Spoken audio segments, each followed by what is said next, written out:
பரபரப்பான அரசியல் களம். பெரம்பூரிலிருந்து துவங்கக்கூடிய தேர்தல் பிரச்சாரம் யாருடையது? தமிழக வெற்றிக் கழகத்தின் தலைவர் திரு அண்ணன் விஜய் அவர்களுடையது. பெரம்பூர்லேருந்து தொடங்குறாரு. அதெல்லாம் எந்த ஒரு சலசலப்பையும் ஏற்படுத்தாது. அது எந்த ஒரு பூகம்பத்தையும் ஏற்படுத்தாதுன்னு சேகர்பாபு அவர்கள் இப்போ ஒரு பக்கம் புலம்ப ஆரம்பிச்சிருக்காரு. இன்னும் போக போக பார்க்க போறோம். 28ஆம் தேதி அன்னிலிருந்து பிரச்சாரம் ஆரம்பிக்குது. பெரம்பூர்ல இருந்து. ஸோ இங்கேருந்து தொடங்கி அப்படியே சென்னையில் இருக்கக்கூடிய முக்கிய 3 தொகுதிகளில் பிரச்சாரம் பண்றாரு விஜய் அண்ணா. அப்படின்றது தான் இன்னைக்கு நமக்கு கிடைச்சிருக்கக்கூடிய ஒரு பிரேக்கிங் நியூஸ். இந்த பிரேக்கிங் நியூஸ்லேருந்து முக்கியமாக நம்ம சில விஷயங்களை பார்க்க போறோம். ஏன்னா அந்த முக்கியமான தொகுதிகள், அவர் பிரச்சாரம் பண்ணக்கூடிய விஷயங்கள் இதெல்லாம் நம்மளுக்கு எப்படி முன்கூட்டியே தெரிஞ்சிடும். ஸ்டார் கேம்பெயினர்னு சொல்லிட்டு ஒரு மிகப்பெரிய ஒரு பட்டியல் இன்னைக்கு வெளியே இருக்கு தமிழக வெற்றி கழகம் சார்பா. யாரெல்லாம் கேம்பெயின் பண்ண போறாங்க அப்படின்னு சொல்லி. அண்ட் தென் அதுல முதல் பேரே ஜோசப் விஜய். அவர் தான் star campaigner of the election for TVK. So அங்கே தொடங்கணும் அப்படின்னா சென்னையில் முக்கியமாக நிற்கக்கூடிய முக்கிய பிரமுகர்கள், தமிழக வெற்றி கழகத்துடைய முக்கிய மூத்த 2ஆம் கட்ட தலைவர்கள் எல்லாருமே சென்னையில் நிற்கிறாங்க. ஸோ சென்னை திமுக கோட்டைன்னு இருக்கிறத முதல்ல பெரிய ஓட்டையாக போடுறோம் அப்படின்றது தான் முதல் பிளான். ஸோ பெரம்பூர்லேருந்து தொடங்க போகிறாரு. நமக்கு இந்த தகவலாம் முன்னாடியே தெரியும். எப்போ எங்கே போகிறாரு இந்த ஷெடியூல்லாம் முன்னாடியே அறிவிப்பாக வரும். ஏன்னா 48 மணி நேரத்துக்கு முன்னாடியே அனுமதி கடிதம் கொடுத்து பர்மிஷன் வாங்கினாதான் இந்த பிரச்சாரங்களுக்கு அனுமதி கிடைக்கும் அப்படின்றது தேர்தல் கமிஷன் போட்டிருக்கக்கூடிய ரூல். அதனால 48 மணி நேரத்துக்கு முன்னாடியே நாளைக்கு எங்கே போகணும் அப்படின்றத அதை நேற்றே பர்மிஷன் கொடுத்து வாங்கியிருக்கணும். ஸோ இதுதான் ரூல். ஸோ அதனால நமக்கு அவருடைய ஷெடியூல் எல்லாமே தெரிய போகுது. எங்கே போக போகிறாரு, எப்படி போக போகிறாரு, எந்த மாதிரியான பிரச்சாரம் இது எல்லாமே டீட்டெயிலாக தெரிஞ்சிடும்.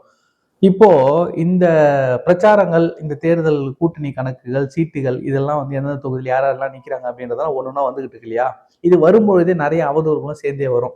நக்கீரன் குரூப் ஆஃப் கம்பெனி இருக்குல்ல, நக்கீரன் குரூப் ஆஃப் பிரதர்ஸ், அவங்க வழக்கமா திமுக சொம்பு அண்டா குண்டா எல்லாமாவும் இருப்பாங்க. இந்த வாட்டி கொஞ்சம் அதிகமாவே இருக்காங்க. அதுலேயும் மீசை வச்ச அண்ணன் அட்டைப்படத்துல போடுறதுக்காகவே ஒரு ஒரு 4-5 ஸ்டில்ல சேர்த்து வச்சுக்குவாரு, 4-5 டைலாக் சேர்த்து வச்சுக்குவாரு. இப்போவும் லயலமணி கூட நேற்று ஒரு மீட்டிங்ல பேசிக்கிட்டு இருக்கும்போது எக்மோர்லன்னு நினைக்கிறேன், இதெல்லாம் ஒரு பத்திரிகை அப்படின்னு டார கிழிச்சு தொங்க விட்டாரு. அது மக்கள்கிட்ட திமுக ஆட்சி எப்படி கிழிக்க போறாங்களோ அதான் கிழிச்சு தொங்க விட்டாப்புல.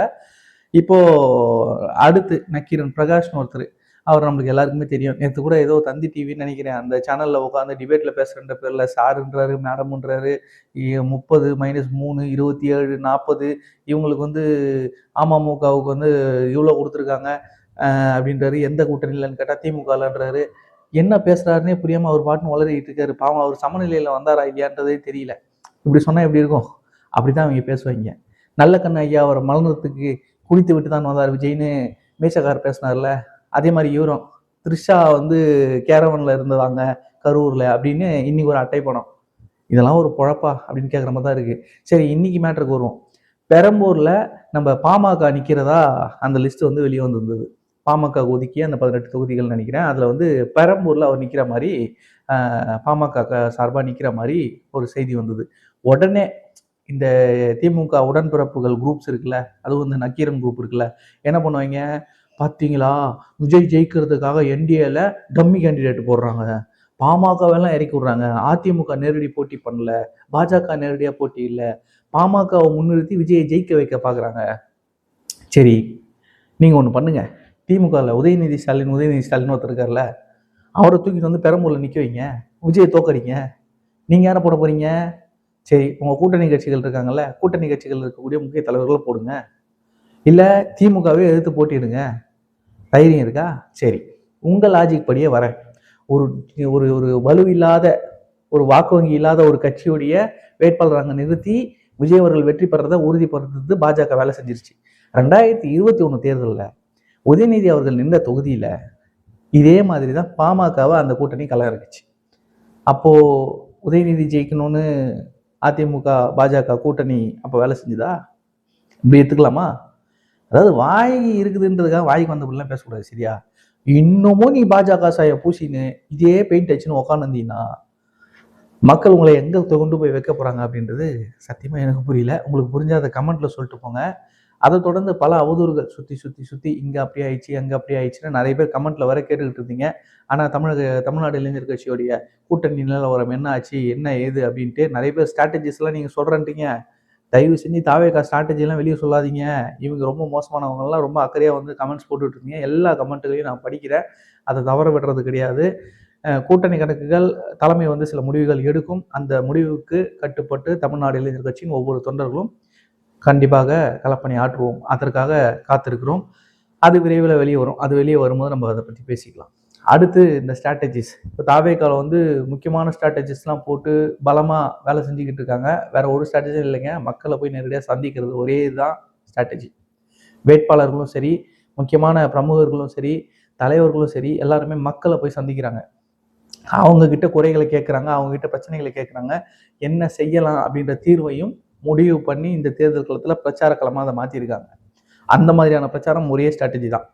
ஸோ இதில் வந்து பெருசாக இவங்க டிஎம்கே கூட்டணி கணக்குக்கு ஸ்ட்ராட்டஜி போட்டு அந்த கூட்டணியில் இருக்கிறவங்களுக்கு சீட்டை கம்மியாக கொடுத்து எப்படி ஸ்ட்ராட்டஜி கொடுத்து அந்த கொடுத்த தொகுதிகளையும் எப்படி வந்து தோக்குற மாதிரி அவங்கள வந்து பண்ணுறது அப்படின்ற ஸ்ட்ராட்டஜி போட்டு அப்புறம் நான் ஏற்கனவே சொல்லியிருந்தேன், காங்கிரஸ்லேருந்து சில முக்கிய தலைவர்கள்லாம் தாவேகாவுக்கு வந்து இணைய போகிறாங்க அப்படின்றத சொல்லியிருந்தேன். ஆக்சுவலாக நேற்று யாதவ் அர்ஜுனா அவர்கள் எக்மோரில் பேசும்போது ஒரு மீட்டிங் அந்த பேசியிருந்தாரு. அப்போ சொல்லும்போது சொன்னார், காங்கிரஸ் எல்லாம் ஒரு கட்சியாங்க, அதெல்லாம் இப்படி இந்த கட்சி இப்படி ஆகி போச்சிங்கன்னு வருத்தப்பட்டு அதில் இருக்கக்கூடிய முக்கிய தலைவர்கள்லாம் என்ன மீட்டிங்கில் சந்தித்து இன்னைக்கு மீட் பண்ணிட்டு போயிருக்காங்க அப்படின்னு சொன்னாருங்க. இன்னைக்கு காலையில் காங்கிரஸுடைய பொதுச் செயலாளர் ஒருத்தர் செல்வம் சொல்லி அவரை வந்து டிஸ்மிஸ் பண்ணியிருக்காரு நம்ம மாநில தலைவர், காங்கிரஸ் கட்சியின் தமிழ்நாடு மாநில தலைவர் செல்வ பெருந்தகையர் அவர்கள். ஸோ இதுல இருந்து என்ன தெரியுது, நம்ம கொடுக்குற இன்ஃபர்மேஷன் ஆத்தென்டிகேட்டடு அப்படின்றது புரியுது. ஸோ அடுத்தடுத்து ஒவ்வொரு தொகுதியாக பாருங்க. இப்போ எழும்பூர்ல ஆல்மோஸ்ட் கன்ஃபார்ம் ஆயிடுச்சுங்க, ராஜ்மோகன் அண்ணன் நிற்கிறாரு. பெரம்பூர்ல ஆல்மோஸ்ட் கன்ஃபார்ம் ஆயிடுச்சு, விஜய் அண்ணன் நிற்கிறாரு. அப்புறம் வில்லிவாக்கத்தில் ஆல்மோஸ்ட் கன்ஃபார்ம் ஆயிடுச்சு, ஆதவ அர்ஜுனா அவர்கள் நிற்கிறாரு. அதே மாதிரி டி நகர்ல கன்ஃபார்ம் ஆயிடுச்சு, ஆனந்த் அண்ணன் நிற்கிறாரு. இந்த மாதிரி பலருமே வந்து பல தொகுதியில் ஆர்கே நகர்ல மரிய வில்சன் அவர் நிற்கிறாரு. அப்புறம் இந்த மாதிரி பலருடைய தொகுதிகள் ஆல்ரெடி ரிவீல் ஆயிடுச்சு. ஸோ அதிமுகவும் எந்தெந்த தொகுதிகளில் போட்டிடுறாங்கன்றது ரிவீல் ஆயிடுச்சு.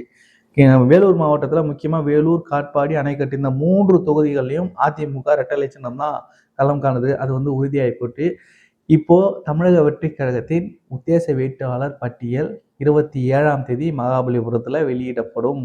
அனைத்து வேட்பாளர்களையும் அறிவிச்சு வேட்பாளர் அறிமுக கூட்டம் நடத்தப்படும் அப்படின்றத சொல்லியிருக்காங்க. ஸோ அதுவும் நம்ம ஈகராக வெயிட் பண்ணிட்டு இருக்கோம். அதுவும் நடக்க போகுது. கிட்டத்தட்ட 110 முதற்கட்ட வேட்பாளர்களை வந்து அனௌன்ஸ் பண்ண போகிறாங்க. அண்ட் தென் அதை தொடர்ந்து பிரச்சாரங்களும் அதை மறுநாள்லேருந்தே தொடங்க போகுது. ஸோ ஒரு சரவடியான ஒரு தேர்தல் பிரச்சாரங்கள் நம்ம பார்க்க போகிறோம். நம்மளும் களத்தில் இருக்க போகிறோம். அதில் நிறைய வீடியோஸ் வந்து போடணும்னு நானும் நினைக்கிறேன். களத்தில் இருக்க வீடியோஸாக வரும்னு நினைக்கிறேன். இந்த கதையை பற்றின உங்களுடைய கருத்துக்களை கமெண்ட்டில் சொல்லுங்கள். நன்றி. நான் வேலூர் என்கேஆர்.